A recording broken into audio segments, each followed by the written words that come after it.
Hello, everybody. My name's Nick Beauchesne. This is the Not Just Basketball podcast. Our guest here today is BJ Grondin, a resident of Auburn, Maine, owner of Prime 360. BJ, welcome. Thanks for having me, Nick. Excited to be here. Love the quarantine beard going. Thank you. It's, as I said to you the last time I saw you, the best and worst it's ever looked. So, the family's adjusting to the beard. Let's put it that way. There we go. So, as I said, you own Prime 360. Can you tell us a little bit about what that is, what you do? Yeah, absolutely. The best way to talk about that is to talk about kind of how it all started. So I grew up playing sports and had injuries from middle school on, mostly knee injuries and knee pain. Long story short, going through all that, did not see the success that I wanted out of myself and was limited because of that with pain and it was chronic injury and things like that. Didn't understand it. Went to PT multiple times. Was mad at the whole like PT industry. Like, why aren't you helping me? What's going on? Rest for 8 weeks. So I can't play sports for 8 weeks at a time when I go to PT every time. And I'm like, okay, I can't play sports. What am I doing? I just have to rest. And then I learned that the rest is not the answer. Okay. Especially for an 8-week period of time. What's that going to do? Well, that's going to allow my body to not feel the pain, but it's not going to fix what's going on.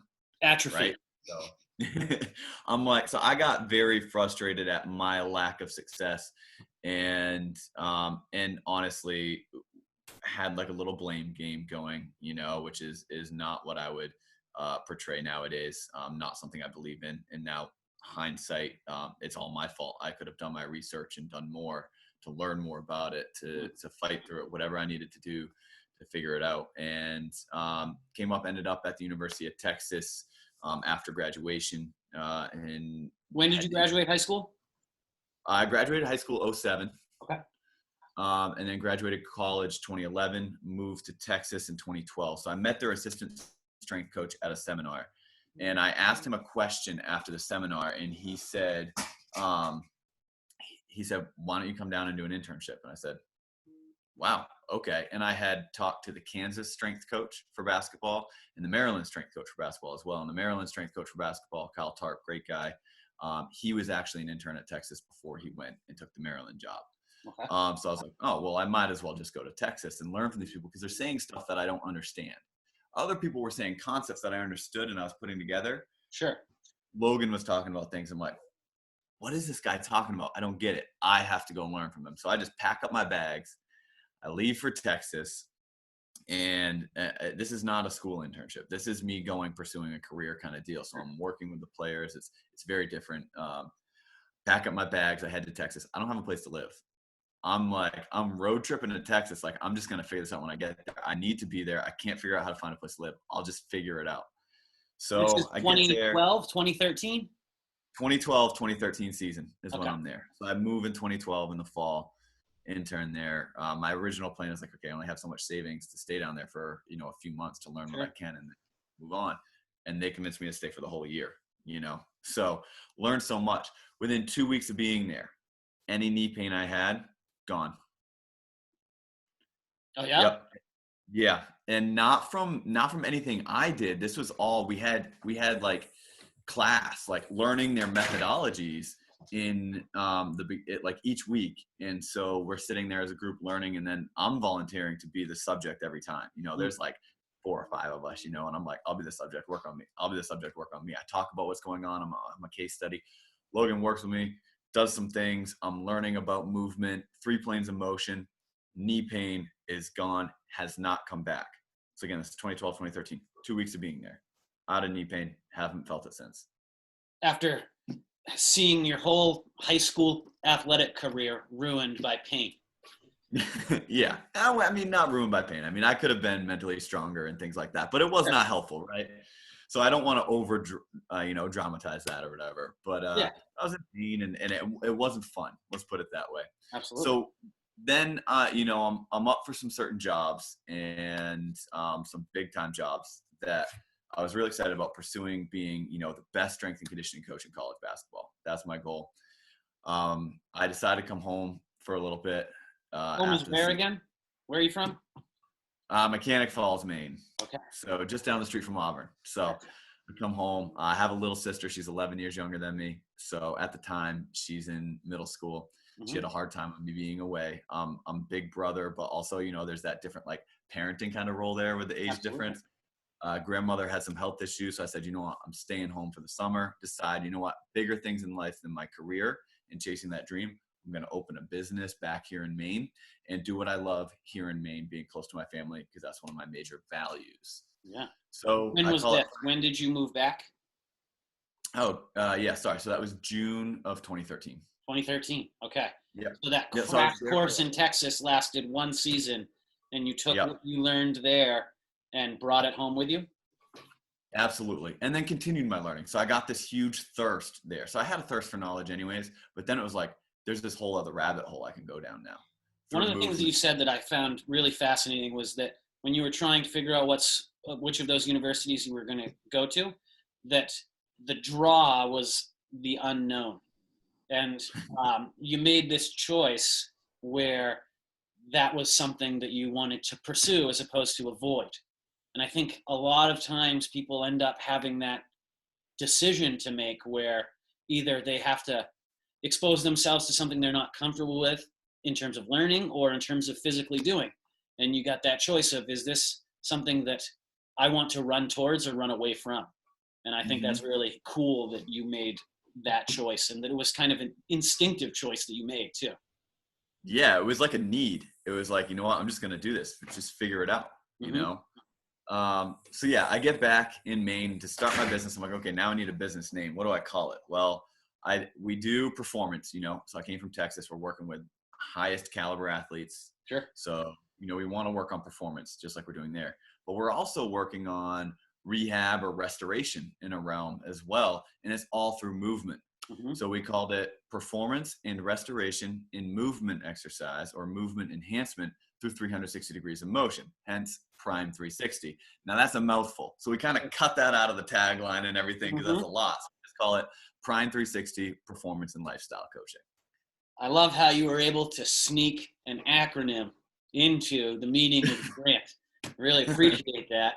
I didn't know that about Prime 360. I know, right? And I figured you'd like that considering yours, It's a good idea, this Prime, but I don't understand why they chose Prime. Oh, it's perfect. It's the acronym. Makes a lot more sense. Good job. Yeah. I lean on the acronym a little bit myself with this NJB development idea I've been pursuing, just to kind of align a little bit with where you're at, to give a little bit of feedback of my experience working in education and training. I, as you said, had a high school career that I thought was going places that didn't end up going places. And as a result, I entered college losing this anchor for me, which was competition and excelling in athletics. And when that went away, I had a real hard time adjusting to the post-athletic career life where I needed to transfer those skills that made me successful in basketball into my education and my potential career down the road. I lost my way a little bit, found my way back by becoming a teacher and a coach and starting to work with kids and young athletes and seeing their potential and trying to help them through challenges. I thought of this idea of combining academic and athletic training with kids and trying to provide multiple different resources to get better and become more well-rounded. And I see people everywhere that are kind of scratching around and sniffing around of ways that we can make our communities better and make individuals better at the same time. And I think that what you're doing is really admirable in terms of trying to heal wounds and athletic injuries, but also create resilience within your athletes through that type of training. Can we go into a little bit of the idea of the importance of resilience and how that's something that can be instilled or not? Well, yeah, absolutely. So from a physical standpoint, resilience is key for our success. Okay, so we have to have, biomechanically, biologically, we have to have resilient tissues to load. So we have to create a tissue resiliency for not only the load, but the repetitive load that we put on our body through athletics. Okay. Sure. And then this resiliency can come through variability as well. Okay. So if I'm playing basketball, right, since that's like our big driver. So if I'm playing basketball, I know there are certain movements that are used more than others in that sport. Luckily in that sport, there are a lot of variable movements, but sometimes I'm going to come down a little differently than other times, right? But if I don't create resiliency and variability for my body to be able to do that, then I'm setting myself up for not only acute injury, but potential chronic injury as well. So we have to have this tissue resiliency to be able to withstand load, okay? Now, mentally, same exact thing. We have to be able to withstand load mentally. And what does it take to get there? I mean, I'm loving this Last Dance documentary kind of deal, right? Because you look at Jordan's resiliency, he's just so driven and competitive, which we all knew, people your my age knew, but this younger generation is getting a first look at, holy cow, this guy just didn't take no for an answer. Absolutely. Someone talks crap about him, gambling or whatever, he's going to go score 55 the next night or whatever it was. It's like, yeah, doesn't affect me. I'm going. And even us old hats who can recall the Jordan era in our youth, like this is a big peek behind the curtain, even for us who have memories of watching him play on the court, to be able to see like the inner workings of what it took to become what the Bulls became and what he became is so fascinating. And you can draw so many parallels to individual lives and experience through that, I think. Yeah, absolutely. And then we look at, so in one of our conversations we've had recently, we talked about resilience and the importance of resilience for just in general, right? In a time like this, we need resiliency. And I think you said it. You said that's something we learn as an athlete, right? We learn we have to be resilient. We come together for a goal and we have to push through. We have to push through fatigue. We have to push through defeat.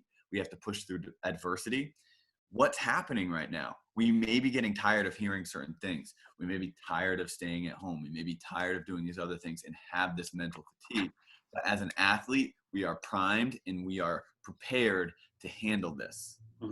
Because of our the experience and training of working through adversity, right? Exactly. But when you were saying that, you were using the pronoun we a lot, which I really liked, because this is a collective struggle, I think, that we're all in right now. And by thinking about it beyond just the individual, I had a conversation with a friend of mine earlier this week about athletes being primed to be successful in this environment, but individually. And if that's something that they can channel outward to kind of give opportunities and exposure to the type of character traits required to be able to overcome this adversity, I think it's really incumbent upon those that have the tools to thrive here to share them with others who may not. Absolutely. And that's that type of community that I think you guys have been all about here. What is it in terms of your transition into this new environment? What is it that Prime 360 has been offering of late? Yeah, so we're offering all virtual training sessions. So we gave a discount for one-on-one members to get virtual training if they want. So we just offered a discount for that if they still want that individual attention.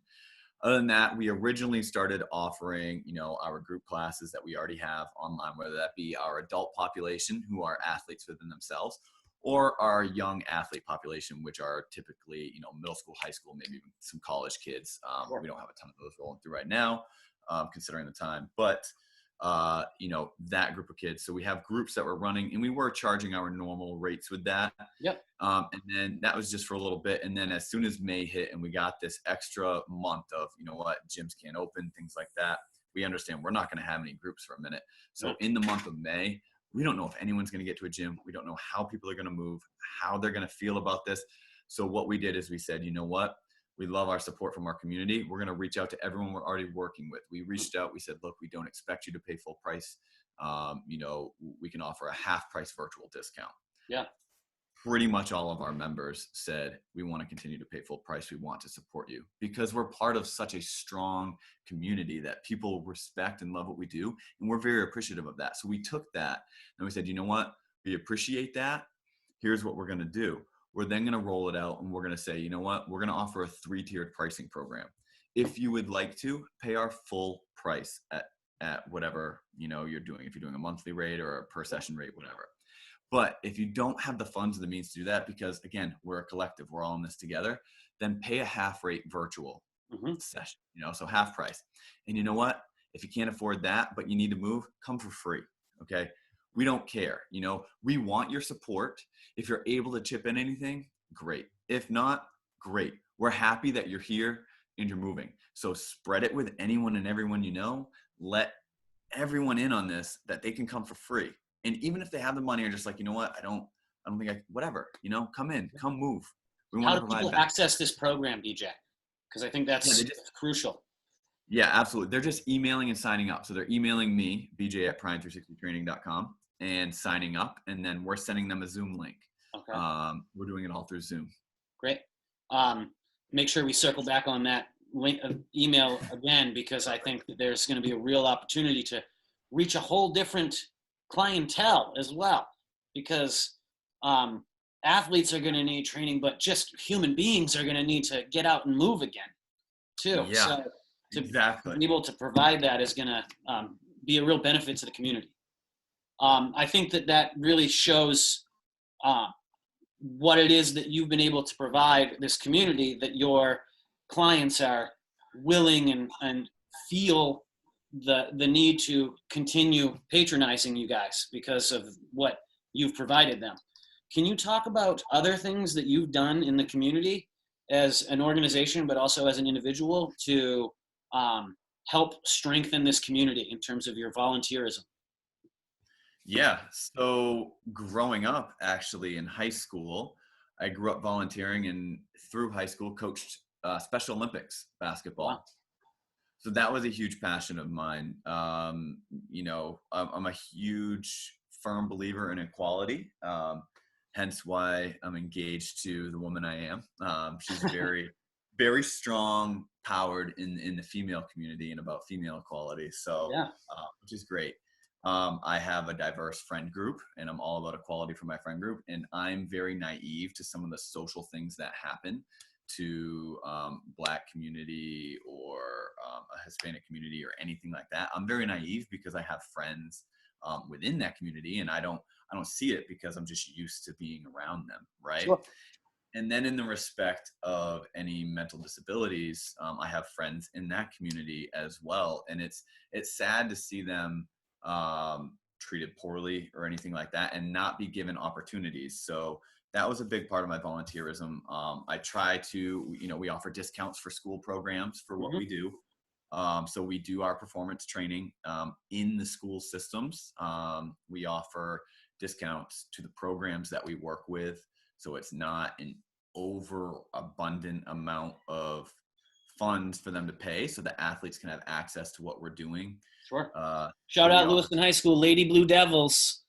They've benefited from the training of Prime 360. That's a fact. Thank you. You're welcome. Yeah. And then, so this isn't anything I have anything to do with, but one of the biggest things I've seen and the thing that I love that has come out recently is unified sports. Unified sports are phenomenal because then it's creating inclusion. Absolutely. For any intellectually disabled individuals to be able to, through their high school career.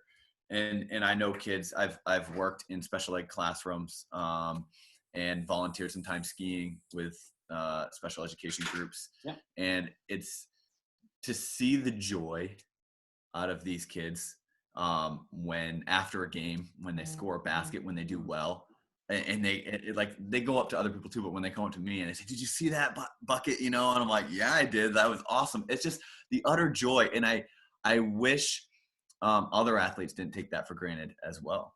Yeah, absolutely. And I know that's a quick side note compared to what you were asking, but no, that was perfect. And it's a great segue into kind of circling back to basketball and all the joy it brings.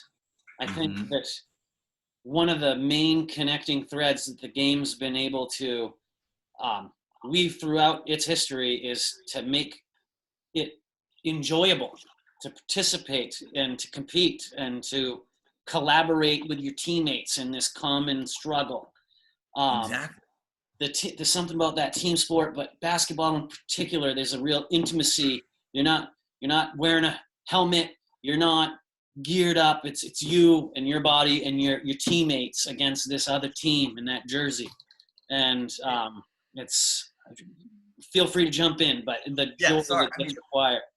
Yeah, I just love it because basketball teaches us so much, and a lot of it is that collective, like coming together for something larger than yourself, right? You have to be team, and there can only be one winner, right? So we go back to goals. The goal is to always win, right? Sports are made to win, and people hate that. Like, oh, sports aren't just about winning. And you're right, they're not just about winning, but it is about winning because that's the goal. But what is winning? It's the process that it takes to get there. It doesn't mean you win every game. It doesn't mean you win the championship, but the process-oriented goals that you create where you're in this journey together, you create relationships. I mean, a lot of my best friends are people I played sports with or had these relationships with, it creates a bond. Now, how can we in this new environment translate that right now potential energy and kineticize it here towards adjusting to the environment? It's looking like there's going to be a real dearth of competition and team building face-to-face here this summer. How can we continue to flower that growth of the individual and the kids that are going to be really looking for something here? Yeah, that's honestly a great question, which I haven't thought too much about outside of this. And what I'm thinking as a coach, if I'm a coach of a team, which I'm not a direct coach of any teams, we supplement, Sure. coaching. We have a team within ourselves of my staff, but then our kids that come in and train together in our athlete development groups, they become connected. They develop a bond. They go through this together. They push each other or distract each other at times as well. And then we have to step in. But what if as a coach, we create these initiatives, right? So if there is no summer basketball this year, what if we create an initiative to get, 500 shots up a week or whatever, and you record your makes and misses, because you're not going to have practices. You're not going to have this accountability. So as a team, you record that. We have technology. Let's throw it on a Google spreadsheet that you update daily yourself. And then you're holding yourselves accountable. Captains are looking at it and saying, hey, you know what? Nick, you're a captain. You get on me. BJ, you didn't get up 100 shots today. What's up? What's up? You're going to get up 200 tomorrow? Why aren't we doing this? We're in this together. And this is just, I'm spitballing off the top of my head right now. That's what it's all about, because no one knows. We're entering uncharted territory, and it's going to be required for some spitballs. And some of them will stick and some of them will land and some of them won't. But I really think engaging in these types of conversations and collaborating in terms of real physical efforts, but also in terms of just the spreading of ideas and perspectives is going to really be crucial going forward in our shared community of Lewiston, Auburn, but our shared community of Androscoggin County and Maine and New England and the United States of America, and this global question that we're facing that is as big as the world and as small as the neighborhood. And what sort of approaches are going to pay off, not so much financially, but in terms of the value added to the community. and it's okay to spitball and to kind of half complete ideas, because at least you're going forward into that unknown as opposed to running away from it, right? I like how you circled back there. Yeah, hey, I like how you planted the seed early on. It's part of the reason why I wanted to start these conversations and reach out to you specifically is our shared community and our kind of, I believe, our shared ideals in terms of what we're hoping to provide others going forward. I wanted to share a little bit briefly about some literature. One of the things that I'm really hoping to combine here going forward is the athletic and the academic realms, because with these summer camps and these summer athletic camps and these summer athletic programs run by schools being canceled, those are only a part of the pie here. There are going to be drama camps canceled and music camps canceled and math camps and all kinds of enrichments that kids are used to getting in the summer that are going to be taken away, or at least drastically changed and reduced. So with that reduction, what's going to fill it? And one of the things I've really been trying to put together and reach out to the basketball program that I'm working on. I'm the JV coach at Lewiston High School boys basketball under the first-year coach, Ronnie Turner, who this year gave me the honor of being a part of his first-year staff. And we were picked last in our conference and ended up going and winning 10 games, finishing the 5 seed, playing an absolute thriller rubber match against Wyndham High School on the road. Game we were down by 18 in the third and came back to lead in the fourth, went into overtime, lost an absolute heartbreaker, a season that should not have ended at that point. We were a minute away from reaching our biggest goal, which was an opportunity to play against Edward Little in the playoffs. A win in that game would have given us a chance at our rival, a third shot to compete against the best program in the state, the eventual state champion Eddies. And that was taken away from us. And by taken away, I do not mean that it was stolen, but we lost the opportunity to have that memory and that chance. And going into that locker room and seeing these boys, young men that had given everything, not just that night and that game, but like that week, that month, that season, they gave everything to the process and trusted so much in, if the work went in, we would have this payoff at the end. Maybe it was a state championship. Maybe it was a playoff berth. Maybe it was a playoff win. Who knows? But we would get this payoff through the work. And in that moment, coming into that locker room and seeing those tears and that exhaustion of everything, because they poured it all out.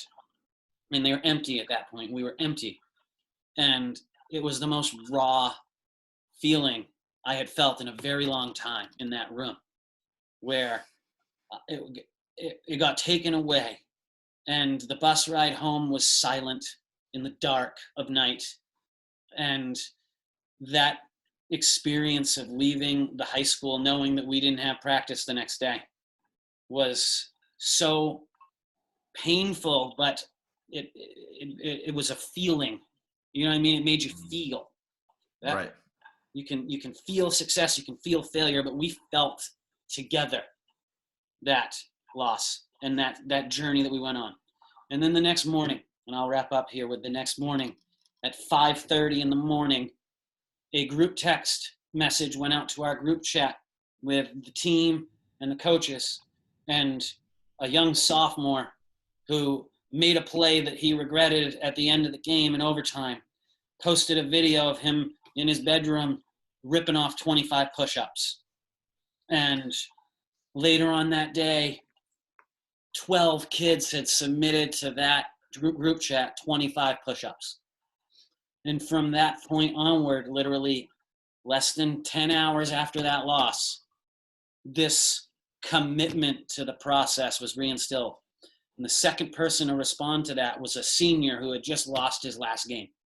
So he was not returning next year to put on a Blue Devil jersey.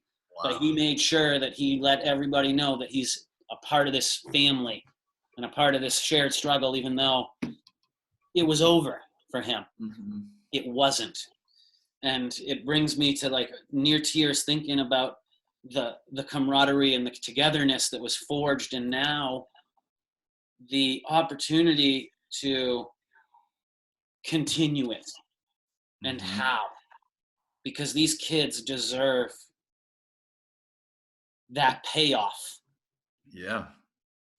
And I'm hungry to be a part of the ways that I can feed those kids, but just kids in general, because there are kids that don't wear Blue Devil jerseys who went through similar struggles and now are going through similar struggles. How do we connect to those kids and give back to as many different people as possible here?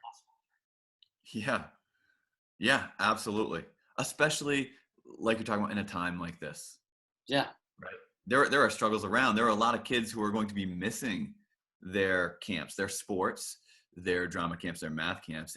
And even if you're not the athlete that's missing out on your team, and you go to math camp and you have a couple friends from across the country that you see, reach out to them, check in on them, mm-hmm. See how they're doing, see how they're holding up, maybe create your relationship virtually for the summer. You know, it's not something that I recommend doing full force because this is not the same. Mm-hmm. This is not living, but we can take technology and make do with it for now until we can get back to that physical, social aspect of our health in our life. Absolutely. And then that technology that was developed in this time of crisis becomes an awesome accessory or a tool or like another option. It's a supplement, right? Mm-hmm. Like, you know, it's something to be, it's not the mainstay of what you do, but you supplement with it. 100%. Mm-hmm. I think that there are gears turning across the country right now. And I feel I wanted to circle back just here to tie in that outward looking mentality that I think is going to be real crucial here. People are looking inward for ways to protect and ensure their own and their families' safety and survival and just success in this if possible. But to be able to take that focus and bring it outward to try to solve more group problems will end up, I think, expediting this process by which we heal and come out of this. Mm-hmm. Absolutely. So I want to come back to what I meant to say before I got off my first tangent here. The importance of looking to the game we love, but also to examples of it and stories that have been told about it. Ben Simmons wrote the book of basketball, which is one of the more entertaining and encyclopedic journeys I've taken in a while with the game. Have you read this by any chance? I haven't read that. No. Highly recommend it. Here's what you're going to learn about my reading material. Okay. My reading material is very academic. Sure. So so that one, I mean, I'm interested in it, but I haven't read any of these because I typically read like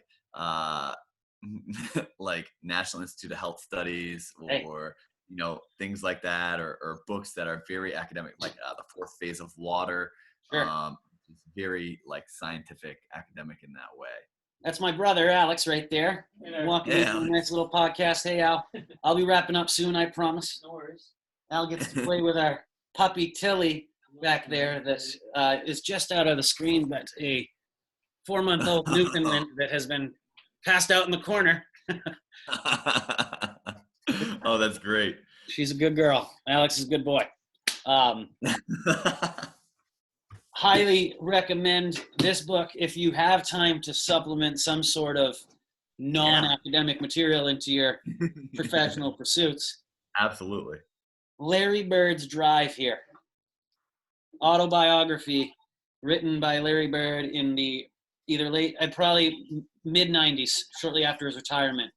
He goes through the process of his journey in basketball and what it took him as an individual from a small town, French Lick, Indiana, to become the epitome of a successful basketball player as an individual and a teammate.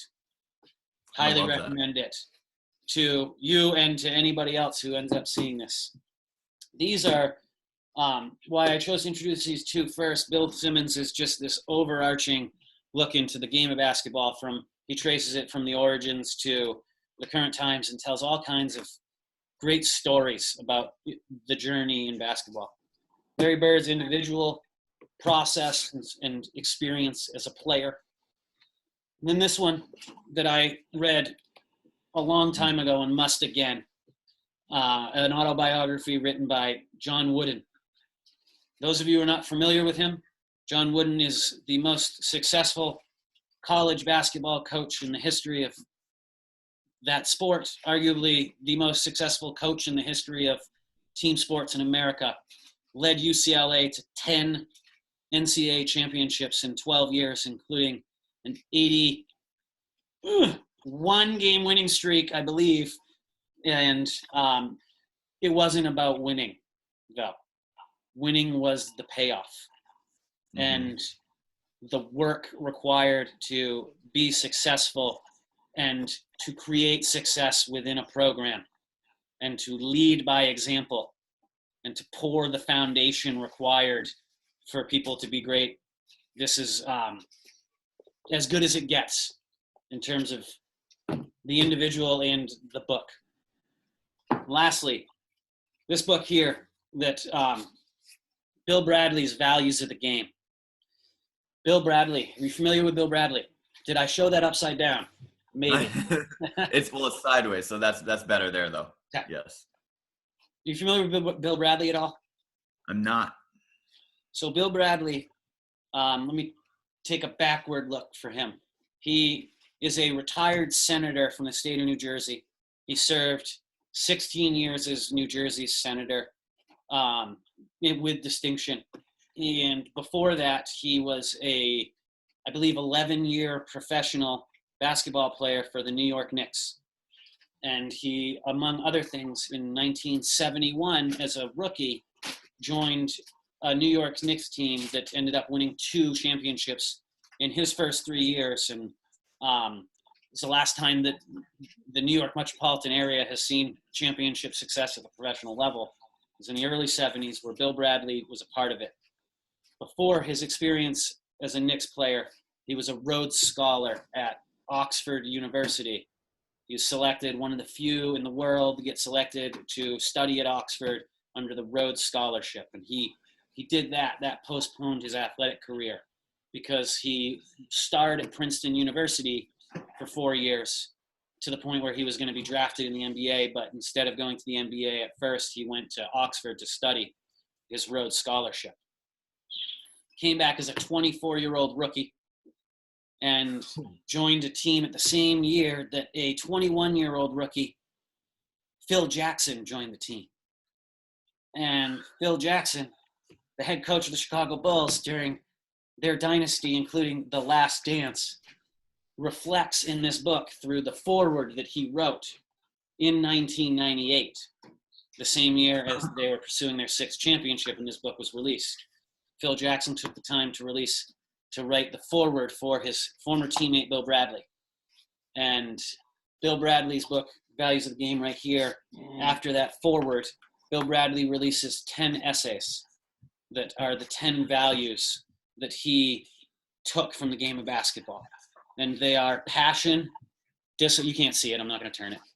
Passion, discipline, selflessness, respect, perspective, courage, leadership, responsibility, resilience, and imagination. And Bill Bradley tells 10 stories through essay form about those 10 values of the game that he developed as an individual through his passion for basketball, when passion is his first essay. Mm-hmm. but then all these values end up becoming a part of the person he is, and he reflects back on the gifts that the game of basketball gave him in this book, Values of the Game. I highly recommend people check it out.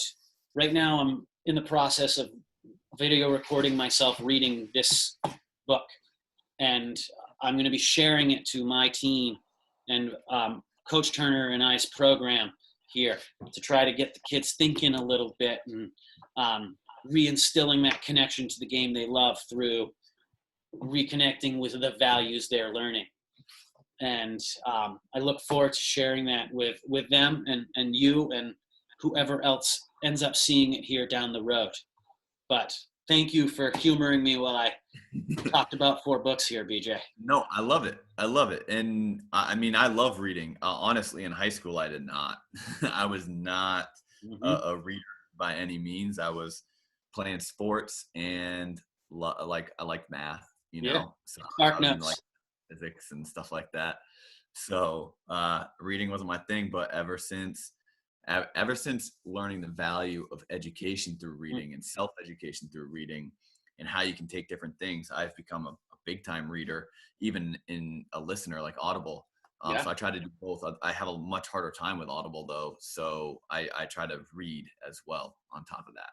Okay. Well, I'm really glad that you had that awakening. I think that it probably turned you into the professional that you are. A big part of it was that finding the value and the joy in improving yourself up here too. Yeah, absolutely. So I hope that you continue this process that you're on as a business owner and community member and advocate for the kids and the athletes within us all. So let's continue this process and this conversation here going forward, BJ. Does that sound good? Yeah, absolutely. Okay. Just a reminder for the viewers here of BJ at prime360training.com as the email that you can connect to all of the options and opportunities that Prime 360 is offering in their community, but I think also going beyond. And I wish you the best in this, and I think that there's going to be a real opportunity for us to cross paths here going forward. Awesome. Yeah, right, I agree, Nick. I appreciate what you're doing to get all this information out there and be innovative during this time. Absolutely. Flexibility is key. Whether you can touch your toes or not right now, you got to be flexible. Right? Exactly. Okay. Good talking. We'll be in touch.